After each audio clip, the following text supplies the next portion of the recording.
Nobody warns you that the label, gifted, is the one you'll spend the next 20 years trying to outrun. Not because it was wrong. Because it was never yours to begin with. Here's what most people never realize. The feeling you've been calling falling behind. That quiet sense that you were supposed to be further along by now isn't failure. It's grief. And once you understand what you're actually grieving, everything changes. Psychologists have a name for what happens to kids who are labeled the smart one before they're old enough to choose their own identity. They call it identity foreclosure. And the research on where it leads is something I've been sitting with for a while. Because it explains a pattern I see talked about everywhere, but almost never named correctly. Here at Blissful Journey, we look at the psychology behind how people actually think, behave, and get stuck. Not just the comfortable version, but the real mechanism underneath. And the mechanism underneath the smart kid who feels lost pattern is something most people never see, because from the outside, they look fine. By the end of this video, you'll understand exactly what creates this pattern, why it's not what most people think it is, and the specific shift in thinking that separates the people who stay stuck from the ones who finally move. Stay with me. Because the most important insight in this video isn't what you'd expect, and I'm going to save it until you have the context to actually use it. The identity that was built for you. When you're consistently labeled the smart one, something happens that most people never examine. You don't choose intelligence as a value. It gets chosen for you. Every gold star, every parent's proud announcement at dinner, every teacher who said, "You'll go far." Those weren't just compliments. They were instructions. Instructions about who you are, what you're worth, and what you're supposed to do with your life. Psychologists call this the constructed self. An identity built primarily from external feedback, rather than internal discovery. The problem isn't that the feedback was wrong. The problem is that it was too narrow, too early, and too conditional. Conditional on performance. Conditional on being right. Conditional on the context. School. Where intelligence is measured, visible, and rewarded in real time. Think about something for a second. When did anyone ever ask you what you actually wanted? Not what you were good at. Not what would make them proud. What you wanted. For most people who grew up as the smart one, that question either came too late or never came at all. And that gap between the identity you were handed and the person you were actually becoming, that's where everything starts. The effortless trap. Here's the second piece. And it's the one that creates the most damage later. When things come easily, you never learn how to struggle productively. Research by psychologist Carol Dweck, spanning decades of work at Stanford, found that students praised for intelligence, compared to those praised for effort, were significantly more likely to avoid challenging tasks, give up faster when they hit difficulty, and misreport their performance when it fell short. The reason is straightforward. If your identity is "I'm smart," them struggling means you're not. So the nervous system learns to avoid struggle entirely. Not out of laziness, out of self-protection. The smart kid doesn't develop grit the same way, because they never needed it. Until they do.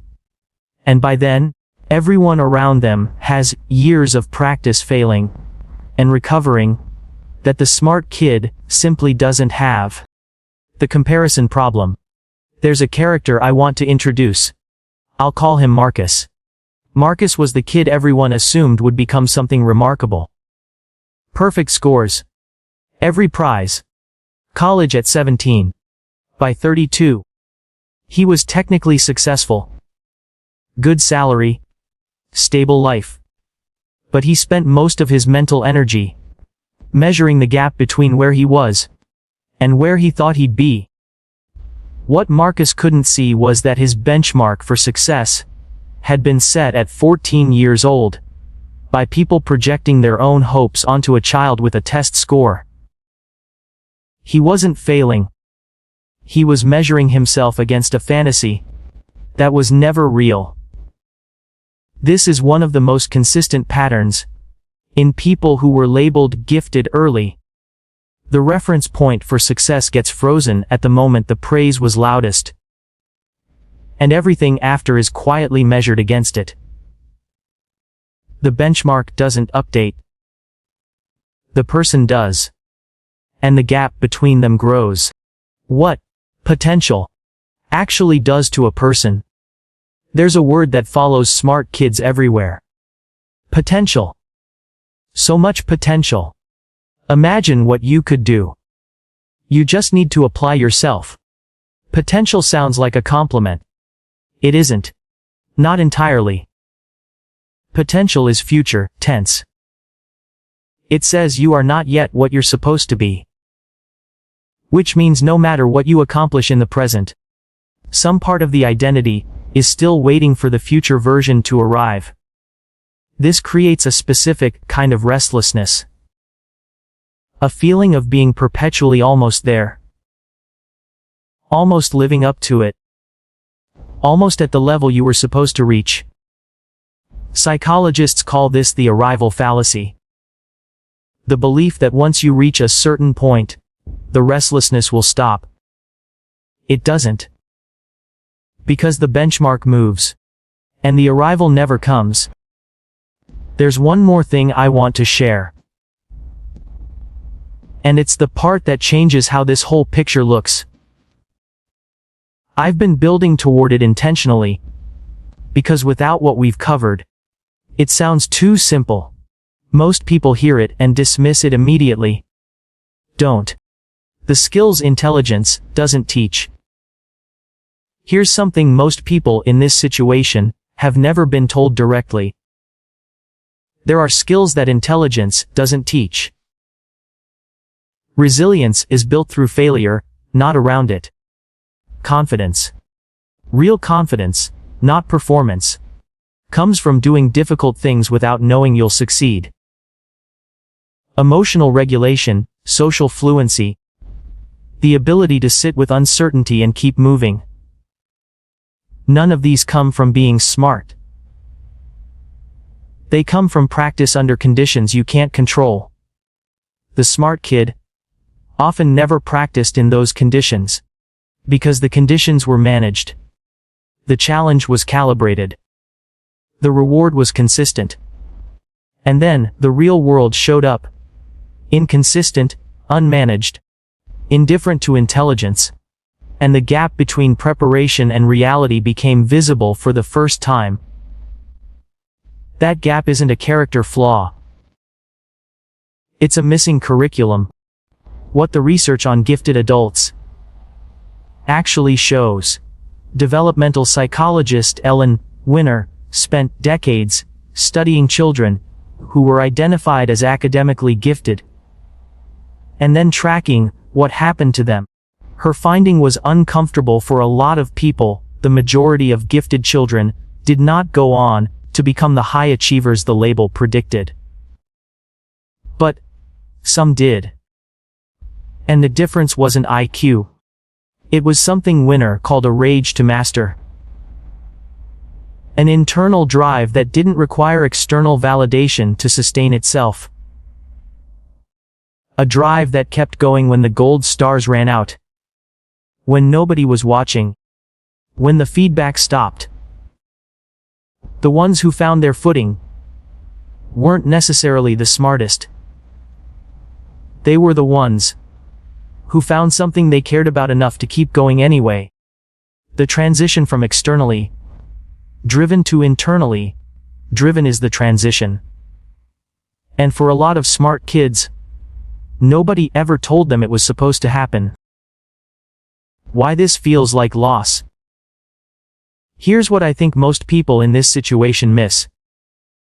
There's a grieving process happening, and they don't recognize it as grief. The loss isn't a career or a relationship. It's of an identity that was given to you before you were old enough to question it. And grief has a particular shape.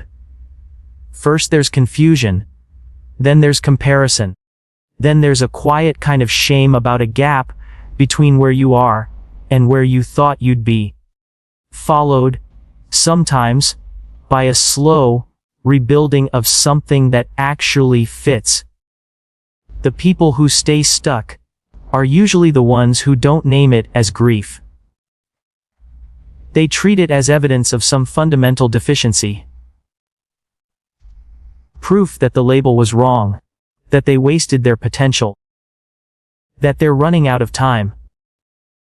But that's not what's happening. They're not failing. They're just still carrying the wrong map. Here's the reframe I've been building toward. The smart kid identity isn't something that failed you. It's something that was never built to last past a certain point. Because it was designed for one specific context: school, where intelligence is measured, rewarded, and visible in real time. Outside that context, intelligence is still an asset, but it stops being a personality. And the disorientation you feel, that "I should be further along" feeling, isn't a sign that you've fallen behind. It's a sign that you're in the process of finding out what your identity actually is when you choose it, rather than inherit it. That process is uncomfortable. It's supposed to be. The people who come through it don't become different people. They become the first version of themselves that was actually theirs. That's not a small thing. That's the whole thing. If any of this landed, I want to ask you something directly. What was the moment you first noticed the gap between who you were supposed to become and where you actually were? Tell me in the comments. I read more of them than you'd expect. And if you want to go deeper on the psychology of identity, power, and how people actually think, this channel is where I explore all of it.